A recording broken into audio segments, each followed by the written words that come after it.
जय हिंद दोस्तों, स्वागत है आप सभी का एजुकेशन की 247 में। रुक करते हैं बिहार की ओर। जी हाँ दोस्तों, आप लोगों के लिए एक बहुत ही खूबसूरत वैकेंसी निकल कर आ रहा है दोस्तों, बिहार पुलिस अवर सेवा आयोग की तरफ से वनों के क्षेत्र पदाधिकारी, जिसको कहा जाता है आप FRO, फॉरेस्ट रेंज ऑफिसर। बहुत ही अच्छा जॉब है दोस्तों। ये रीजनल का पदाधिकारी होता है। इसमें आपका वन में बहुत सारा आपको फैसिलिटी मिलेगा, बहुत अच्छा पैकेज है इसमें। जो ये पिछला जो वैकेंसी निकला था 2020 में, और ये लगभग 2022 के आसपास इसका फाइनल हुआ था।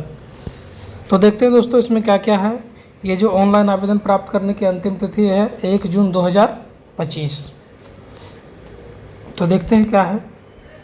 बिहार सरकार पर्यावरण, वन एवं जलवायु परिवर्तन विभाग में वनों के क्षेत्र पदाधिकारी के पद पर रिक्तियों की संख्या निम्नवत है, जिसमें कुल संख्या आपका 24 है दोस्तों। क्योंकि पिछला बार जो वैकेंसी निकला था उसमें 43 था, और ये पे लेवल 6 35,400 से 1,12,400 के वेतनमान में आपको मिलेगा। ये लगभग आपको 60,000 इन हैंड मिनिमम तो मिलेगा ही। ये आपका जो वनों के क्षेत्र पदाधिकारी, इसको FRO बोलते हैं, या कहीं कहीं आपको RFO भी मिल जाएगा। इसको कहते हैं रेंज फॉरेस्ट ऑफिसर या फॉरेस्ट रेंज ऑफिसर। ये पहले जो वैकेंसी आता था ये BPSC के थ्रू आता था, लेकिन अब ये पिछले जो वैकेंसी आया था 2020-21 में, ये आपका BPSSC के द्वारा, बिहार पुलिस अवर सेवा आयोग के द्वारा निकाला गया है। और ये एक अधिकारी वाला जॉब है दोस्तों। तो इसको जो भी इसका एलिजिबिलिटी है वो ज़रूर इस फॉर्म को भरें। और इसका जो आवेदन है वो 1/5/2025 से प्रारंभ हो जाएगा, मतलब 1 मई से शुरू हो जाएगा। और ये देख रहे हैं 1 जून 2025 का इसका अंतिम तिथि है। तो जो भी है, सीट तो कम है लेकिन जॉब बहुत बढ़िया है। जिनका भी अच्छा तैयारी है वो बिल्कुल इस फॉर्म को भरें, क्योंकि ये जैसा मैं आपको आगे बताऊंगा कि 6 महीने के आसपास के समय में इसको फुलफ़िल कर लिया जाएगा इस वैकेंसी को। तो देखते हैं और आगे क्या है, क्या इसका क्राइटेरिया है। उक्त पदों के चयन के लिए बिहार पुलिस सेवा आयोग के द्वारा अभ्यर्थियों से ऑनलाइन आवेदन प्राप्त किया जाएगा। एक अभ्यर्थी द्वारा एक ही ऑनलाइन आवेदन पत्र भरा जा सकता है। इसका ऑनलाइन ही फॉर्म फिल होगा, और एक से ज़्यादा फॉर्म नहीं भरिएगा, नहीं तो आपका रद्द कर दिया जाएगा। बिहार सरकार पर्यावरण, वन, जलवायु परिवर्तन विभाग में वनों के क्षेत्र पदाधिकारी के पदों पर नियुक्ति हेतु राज्य सरकार द्वारा जो भी ये नियमावली है 2013, तो कहने का मतलब इसमें पैटर्न वगैरह नहीं बदलेगा। जो पैटर्न पिछला था उसी पैटर्न के आधार पर आपका एग्ज़ाम लिया जाएगा, उसी पैटर्न पर आपका ज्वाइनिंग दिया जाएगा। बाकी बात ये सब है, इसको पढ़ सकते हैं आप लोग पॉज करके। बाकी बात जो इम्पोर्टेंट चीज़ है वो देखिए। इसमें है आवेदन के लिए पात्रता, भारत का नागरिक होना चाहिए, पुरुष, महिला एवं थर्ड जेंडर आवेदन कर सकते हैं। तो कहने का मतलब इसमें भी डोमिसाइल लागू नहीं है। तो जो भी अदर स्टेट के भी बच्चे हैं वो भी आराम से इस फॉर्म को भर सकते हैं, लेकिन वो सिर्फ जनरल के लिए फाइट करेंगे। कैटेगरी में सिर्फ जो बिहार का डोमिसाइल होगा वही फाइट करेंगे, अदरवाइज फाइट नहीं कर पाएंगे अदर स्टेट के जो भी करेंगे वो जनरल के सीटों पे। तो देखते हैं अभ्यर्थी की शैक्षणिक योग्यता क्या है। कहा जा रहा है कि 1/1/2025 तक न्यूनतम जो शैक्षणिक योग्यता है पशुपालन एवं पशु रोग विज्ञान, जिसको कि वेटनरी साइंस कहते हैं, वनस्पति विज्ञान, बॉटनी, रसायन विज्ञान, केमिस्ट्री, भूगर्भ विज्ञान, गणित, भौतिकी शास्त्र, सांख्यिकी एवं जंतु विज्ञान विषयों में कम से कम एक विषय के साथ स्नातक की डिग्री अथवा कृषि स्नातक, वानिकी एवं अभियांत्रिकी इंजीनियरिंग वाले भी इस फॉर्म को भर सकते हैं। लेकिन ये डिग्री आपको अपेयरिंग में नहीं चलेगा। आपको 1/5/2025 तक आपको ये आपके पास इसका डिग्री आ गया हो। उम्र सीमा की गणना की अगर बात करें तो इसका उम्र सीमा की गणना 1/1/2025 के आधार पर की जाएगी। परंतु ऐसे अभ्यर्थी जो 1/8/2021 के सरकार के द्वारा अधिकतम उम्र सीमा निर्धारित करते हैं वो भी इनके आधार पर इस आवेदन को भर सकते हैं। ये एक देख लेते हैं। ये जो मैट्रिक के सर्टिफिकेट में जो या उसके संपर्क जो भी प्रमाण पत्र है उसी के अनुसार आप जो 21 वर्ष है, न्यूनतम उम्र 21 वर्ष और अधिकतम 37 वर्ष है, महिलाओं के लिए 31 और मैक्सिमम 40 वर्ष। ये सामान्य कोटि की बात कर रहे हैं। जनरल कैटेगरी के जितने भी हैं वो 21 साल मिनिमम और मैक्सिमम 37 साल, और वही जनरल कैटेगरी के जो महिलाएं हैं उनका 21 वर्ष और मैक्सिमम 40 वर्ष होना चाहिए। वहीं बात करें पिछड़ा वर्ग, अत्यंत पिछड़ा वर्ग की कोटि पुरुष और महिला और थर्ड जेंडर 30 सभी के लिए 21 वर्ष और मैक्सिमम 40 वर्ष। अनुसूचित जाति अनुसूचित जनजाति के पुरुष महिलाओं के लिए न्यूनतम 21 वर्ष और अधिकतम 42 साल का समय सीमा दिया गया है। बाकी बात आगे देखते हैं दोस्तों। बिहार के वैसे सरकारी सेवकों को उच्चतर वेतनमान की सेवा संवर्ग में जाने के लिए प्रतियोगिता परीक्षाओं में भाग लेने हेतु अधिकतम आयु सीमा में 5 वर्ष की छूट दी जाएगी, जिन्होंने नियमित सेवा में न्यूनतम 3 वर्षों की अवधि पूरी कर ली है। असैनिक पदों पर नियुक्ति हेतु भूतपूर्व सैनिकों की अधिकतम आयु में 3 वर्ष की छूट और बशर्ते कटम तिथि का 57 वर्ष से अधिक नहीं होना चाहिए। शारीरिक मापदंड की बात करें तो दोस्तों इसका मार्क्स तो नहीं जुटेगा, लेकिन इनका ऊंचाई जो होना चाहिए वो इतना होना चाहिए।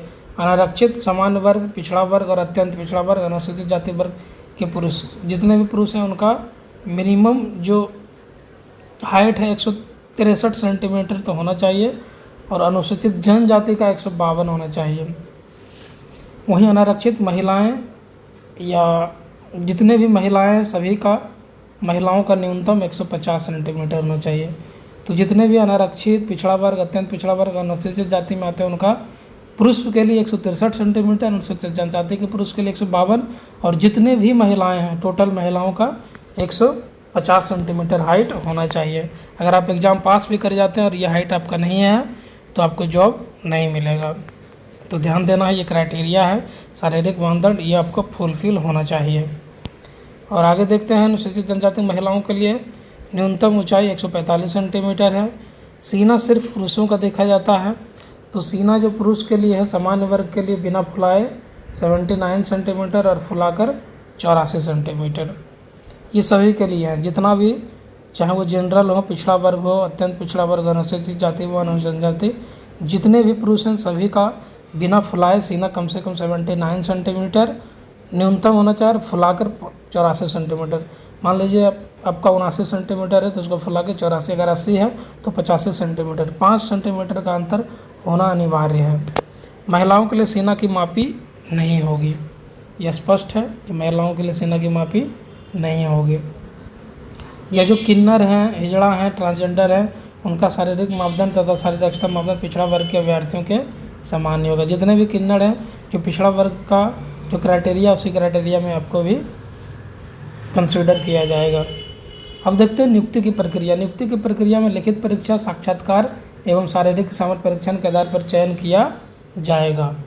लिखित प्रतियोगिता परीक्षा जो लिया जाएगा उसमें क्या क्या होगा, ध्यान से आप देखें कि लिखित परीक्षा आवेदन पत्रों के संग्रहण के उपरांत आवेदन पत्रों की समीक्षा की जाएगी। जिनका आवेदन सही पाया जाएगा सिर्फ उसी का एग्ज़ाम लिया जाएगा। और प्रश्न पत्र जो होंगे 2 प्रश्न पत्र होंगे। प्रथम प्रश्न पत्र आपका ऑब्जेक्टिव ही होगा, बहुविकल्पीय होगा, मल्टीपल चॉइस का होगा, लेकिन 50 क्वेश्चंस होंगे जिसका 100 अंक होगा। और जो सामान्य हिंदी का होगा जिसमें न्यूनतम अर्हता 30 अंक प्राप्त करना अनिवार्य होगा। कहने का मतलब 50 क्वेश्चन है और 2-2 मार्क्स का, तो ये 100 अंक का है, जिसमें आपको कम से कम 15 क्वेश्चन सही होना चाहिए, तभी आप आगे एलिजिबल हो पाएंगे पेपर 2 के लिए। तो ध्यान से देखिए, कम से कम आपको 50 में 15 क्वेश्चन तो सही होना ही चाहिए। और ये क्वेश्चन आपका हिंदी में पूछा, ये सामान्य हिंदी रहेगा जिसमें 50 क्वेश्चन रहेगा जो प्रथम प्रश्न पत्र रहेंगे। और इसमें प्रत्येक सही उत्तर के लिए 2 अंक और नेगेटिव मार्किंग भी है, इसमें -2 अंक आपको काट लिया जाएगा प्रत्येक गलत उत्तर के लिए। समान हिंदी पत्र की परीक्षा के लिए अवधि 1 घंटा का होगा। जो ये समय है आपको 1 घंटा, 1 घंटा में आपको 50 क्वेश्चन बनाना है जो 100 मार्क्स का होगा और प्रत्येक सही के लिए 2 अंक और अगर गलत होगा तो 0.2 अंक काट लिया जाएगा। कम से कम आपको 30 अंक लाना अनिवार्य होगा, तभी आप आगे कंसिडर हो पाइएगा। तो देखते हैं दूसरा जो आपका है द्वितीय प्रश्न पत्र। द्वितीय प्रश्न पत्र की अगर बात करें तो इसमें आपका सामान्य ज्ञान, समसामयिक मुद्दे, करंट अफेयर्स, आप कह सकते हैं जीके, करंट अफेयर्स, जीएस, नागरिक शास्त्र, भारतीय इतिहास, भारतीय भूगोल, गणित और रीजनिंग का कुल 100 क्वेश्चन पूछा जाएगा, जिसका कि पूर्णांक 300 अंकों का होगा। और ये परीक्षा आपका 2 घंटों का होगा। कहने का मतलब आपको 3 घंटा का एग्जाम होगा, जिसमें पहला घंटा आपको हिंदी, सामान्य हिंदी का लिया जाएगा और उसमें 30 अंक लाना अनिवार्य है, तभी आपका कॉपी आगे चेक होगा। जो आपका 100 विकल्पीय प्रश्न होंगे, मल्टीपल चॉइस क्वेश्चन होगा जिसमें 300 अंक का होगा और ये 2 घंटा का एग्ज़ाम होगा, जिसमें कि आप समझ सकते हैं कि अगर 300 अंक का है तो अगर 100 क्वेश्चन है तो प्रत्येक क्वेश्चन के लिए आपको 3 अंक दिया जाएगा। और वहीं अगर आपका गलत है तो प्रत्येक गलत उत्तर के लिए 0.3 अंक काटा जाएगा। तो नेगेटिव मार्किंग है, तो अब ध्यान से जो भी कैंडिडेट हैं, सीरियस कैंडिडेट, वो नेगेटिव मार्किंग पर ध्यान नहीं देंगे और समय आपको अच्छा मिल जाएगा। तो आप लोग जो तैयारी अभी से भी चाहिएगा तो आराम से कर सकते हैं। लिखित परीक्षा में प्राप्त अंकों के आधार पर रिक्ति के 6 गुना अभ्यर्थियों का चयन आरक्षण कोटिवार मेघानुसार किया जाएगा। जैसे मान लीजिए 24 सीट है तो 24 का मतलब कि 24 गुना आप 6 कर दीजिए, लगभग 96 रिजल्ट दिया जाएगा आपका साक्षात्कार के लिए, क्योंकि आपको पीटी मेंस में नहीं है, एक ही एग्ज़ाम है और इसी एग्ज़ाम को आपको क्वालिफाई करना है। और उसमें कोटिवार, ऐसा नहीं है कि जनरल से ही दे दिया जाएगा 96, नहीं, जितना सीट होगा, अभी सीट में आगे बताऊंगा कि कितना सीट है, उसी का 6 गुना। मान लीजिए जनरल में 2 सीट है तो 12 रिजल्ट दिया जाएगा।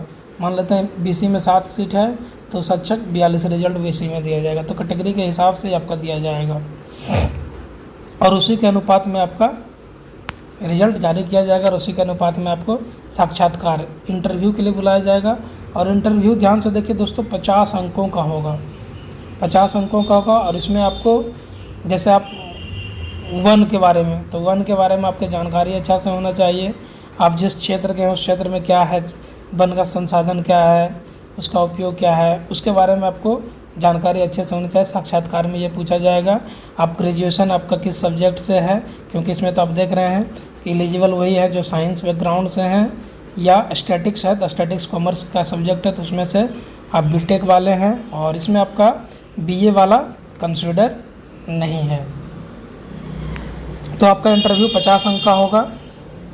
तो इंटरव्यू कब होगा? जब आपका लिखित परीक्षा हो जाएगा 300 अंक का, 300 अंक पे आपका कट ऑफ जारी किया जाएगा। उस कट ऑफ के बाद जिनका जो कट ऑफ में आएंगे 6 गुना, उनको साक्षात्कार के लिए बुलाया जाएगा और साक्षात्कार आपका 50 अंक का होगा। तो टोटल जो मेरिट निकलेगा 300 और 50, 350 पे निकलेगा। लेकिन जो 300 पे ही आपका क्या निकलेगा, कट ऑफ जो इंटरव्यू के लिए आएंगे। उसके बाद दोनों कंसीडर किया जाएगा। जो इंटरव्यू में सिलेक्टेड होंगे उसका मार्क्स, जो भी पार्टिसिपेट करेंगे इंटरव्यू में, 350 मार्क्स के बाद फिर उनका फाइनल कट ऑफ जारी किया जाएगा। तो ये मैंने आपको बता दिया है। बाकी बात आप देख सकते हैं, शारीरिक सामर्थ्य ये आपका जो भी शारीरिक है वो आपका होना चाहिए और आपका मेडिकल भी होगा। और सबसे बड़ी चीज़ है कि आप वन विभाग में जा रहे हैं तो वन बहुत बड़ा होता है, तो उसके लिए पुरुष कोटि के लिए कम से कम 25 किलोमीटर आपको पैदल चलना चाहिए 4 घंटा में। 4 घंटा में आपको 25 किलोमीटर चलना ही पड़ेगा, अन्यथा आपका रिजल्ट होते हुए भी आप असफल घोषित कर दिए जाएंगे। और महिलाओं के लिए 14 किलोमीटर पैदल चलना है 4 घंटा में। 4 घंटा में पुरुष को चलना है 25 किलोमीटर और 4 घंटा में 14 किलोमीटर चलना है महिलाओं के लिए। और साथ ही मेडिकल फिटनेस लिया जाएगा। जो भी होता है मेडिकल फिटनेस उतना हार्ड तो होगा नहीं, आर्मी का सबसे हार्ड होता है। इसमें बस आपका ECG वगैरह और ब्लड टेस्ट वगैरह ये सब लिया जाएगा कि आप फिट हैं। बाकी बात चिकित्सा आपका मेडिकल उतना कुछ नहीं है। जो भी होगा आपका इंटरव्यू। मेगा सूची एवं नियुक्ति की अनुशंसा आपको मैं बता ही दिया है कि मान लीजिए मेगा सूची जारी किया गया और किसी 2 कैंडिडेट का मार्क्स ज़्यादा हो गया, तो उनमें सबसे ज़्यादा जिनका उम्र होगा उनको प्रायोरिटी पहले दिया जाएगा। उसके बाद अल्फ़ाबेट के हिसाब से फिर भी अगर रह जाता है तो अंग्रेजी वर्णमाला के अनुसार दिया जाएगा। और जो है मिनिमम जो अर्हता आपको देख रहे हैं, लिखित परीक्षा में 32% आना चाहिए अनुसूचित जनजाति एवं महिला वर्ग के कैंडिडेट को, कम से कम 32, पिछड़ा वर्ग के लिए 37.5 और आपका अत्यंत पिछड़ा वर्ग के लिए 34 और समान वर्ग के लिए 40% मार्क्स आएगा, तभी आप कंसिडर किए जाएंगे, अन्यथा आपको हटा दिया जाएगा। अब देखते हैं सीट क्या है। सीट को बारीकी से देखिए। अनारक्षित के लिए 2 सीट है, अनुसूचित के लिए 10 सीट है, अनुसूचित जनजाति के लिए 1 सीट है, अत्यंत पिछड़ा वर्ग के लिए 3 सीट है, पिछड़ा वर्ग के लिए 7, पिछड़ा वर्ग की महिलाओं के लिए 0 है और आर्थिक रूप से कमज़ोर वर्ग EWS के लिए 1 है।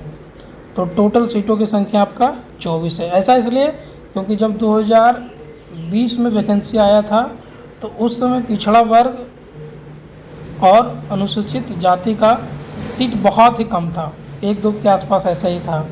इसलिए इस बार जो वैकेंसी आया तो उसके आधार पे ही अनुसूचित जाति का और पिछड़ा वर्ग का सीटों की संख्या ज़्यादा है। तो इसमें किसी भी प्रकार का किसी को दिक्कत नहीं होना चाहिए। पिछले बार जो वैकेंसी आया था उसके बाद इस बार जो आया है उसी के आधार पे ये 24 सीट है। तो सबसे ज़्यादा सीट अनुसूचित जाति के लिए, उसके बाद पिछड़ा वर्ग के लिए 7 सीट है। अनारक्षित, अब जो भी अदर स्टेट के लोग फॉर्म भरेंगे तो सोच के भरेंगे क्योंकि उनके लिए 2 सीट है और 2 सीट पे बिहार के भी और अदर स्टेट के भी बच्चे फाइट करेंगे। क्योंकि ये जो आरक्षण है यहाँ से यहाँ तक, ये जो आप देख रहे हैं टोटल 2 हटा दीजिए 24 में तो 22 का 22 टोटल बिहार के कैंडिडेट होंगे जो बिहार का डोमिसाइल होगा। और इसी का 6 गुना रिजल्ट जारी किया जाएगा आपका साक्षात्कार के लिए, इंटरव्यू के लिए। तो आप देख सकते हैं अनुसूचित जाति के लिए 60 कैंडिडेट को आएगा, पिछड़ा वर्ग के लिए 42, अत्यंत पिछड़ा वर्ग के लिए 18, अनुसूचित जनजाति के लिए 6, अनारक्षित के लिए 12 और ईडब्ल्यूएस के लिए 6 कैंडिडेट आपका क्वालिफाई होंगे। किसके लिए? तो साक्षात्कार के लिए। तो आगे देखते हैं, इसमें जो स्वतंत्रता सेनानी हैं उनको 0 दिया गया, दिव्यांग के लिए भी 0 है। इनमें कोई सीटों की संख्या उनको नहीं दिया गया है। आरक्षण की अगर बात करें तो आरक्षण जो बिहार में लागू होता है उसी के अनुसार दिया जा सकते हैं जो भी होंगे। कट ऑफ तिथि की अगर बात करें तो सभी अभ्यर्थियों के लिए आयु सीमा, शैक्षणिक योग्यता, अन्य अहार्ता एवं अनुभव, बिहार सरकार के सरकारी सेवक होने का प्रमाण पत्र, भूतपूर्व सैनिक आयु की गणना 1/1/2025 निर्धारित की जाती है। तो इसमें आप ध्यान से देखिए, आपका जो नियुक्ति प्राधिकार है बिहार सरकार पर्यावरण, वन एवं जलवायु परिवर्तन विभाग में वनों के क्षेत्र पदाधिकारी के पद हेतु नियुक्ति प्राधिकार प्रधान मुख्य वन संरक्षक बिहार पटना होंगे। लिखित परीक्षा एवं अन्य पात्रता परीक्षा के समय अभ्यर्थी कोरोना संक्रमण से बचाव हेतु, ये तो कोरोना काल से जो शब्द जोड़ा गया था वो अभी तक जोड़ा गया है।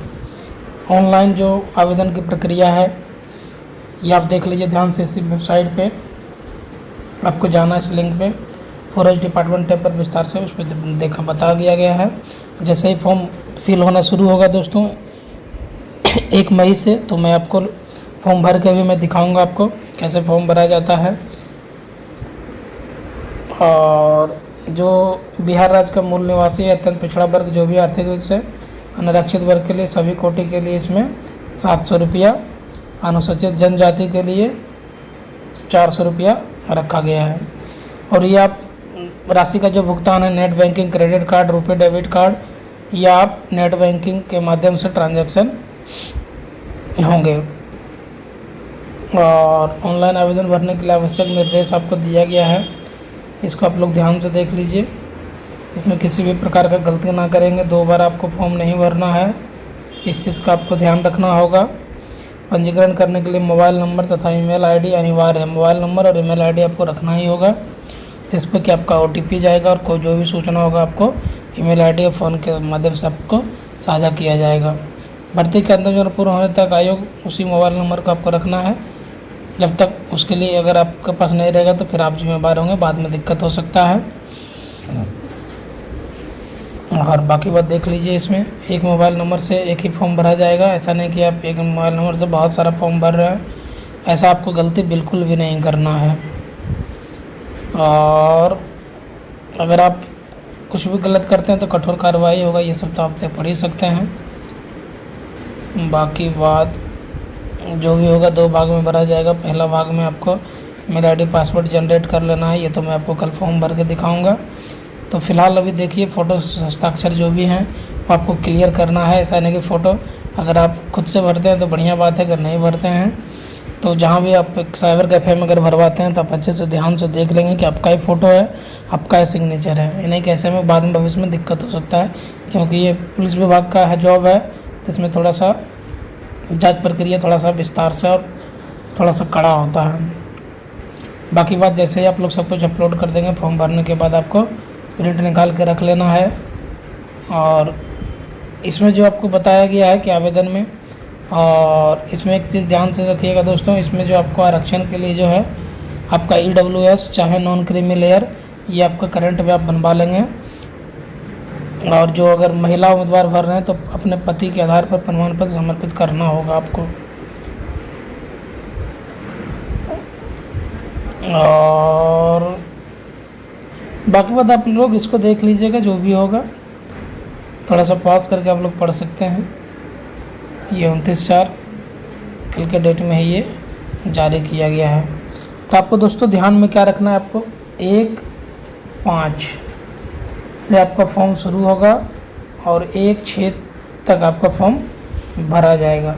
इसमें कुल सीटों की संख्या कितना है, 24, जिसमें कि आपका जनरल के लिए 2, SC के लिए 10, EBC के लिए 3, BC के लिए 7 और EWS के लिए 1 सीट है। तो इस हिसाब से आप लोग देख लीजिएगा अपना दोस्तों। बाकी बात जैसा हो और भी इन्फॉर्मेशन आएगा, कोई भी अपडेट, तो मैं आपको समय समय पर अपडेट देता ही रहता हूं दोस्तों। तो उम्मीद करते हैं दोस्तों आप लोगों को ये इन्फॉर्मेशन अच्छे से समझ में आ गया होगा, एग्ज़ाम पैटर्न वगैरह। और आपका जो ये सिलेक्शन है वो आपको मैं बता ही दिया कि आपका जो 300 मार्क्स पे आपका कट ऑफ जारी किया जाएगा, जिसको साक्षात्कार के लिए बुलाया जाएगा। उसके बाद 50 मार्क्स का साक्षात्कार होगा। उसके बाद आपका 300 और 50, 350 मार्क्स के बाद आपका मेरिट बनेगा। तो मेरिट बनेगा तो उसके लिए आपको जो क्राइटेरिया है फिजिकल वो भी आपको पास करना पड़ेगा, जिसमें कि आपका हाइट था 163 centimetre in general candidate boys पुरुषों के लिए। और आपको बताए थे कि पुरुषों के लिए 25 किलोमीटर 4 घंटा में चलना है और महिलाओं के लिए 14 किलोमीटर 4 घंटा में। तो बाकी बात विशेष अपडेट के साथ मैं फिर से जुड़ूंगा दोस्तों आप लोगों के साथ, तब तक बने रहें। अगर आप हमारे चैनल पे हैं तो चैनल को ज़रूर से ज़रूर लाइक कीजिए दोस्तों, उसको शेयर कीजिए और सब्सक्राइब बिल्कुल भी ना कीजिए, और बेल आइकन को तो ज़रूर दबाइए दोस्तों, ताकि हर इन्फॉर्मेशन, हर नोटिफिकेशन आपको तुरंत मिल सके। तो मिलते हैं दोस्तों फिर, तब तक के लिए बने रहिए। जय हिंद, नमस्कार।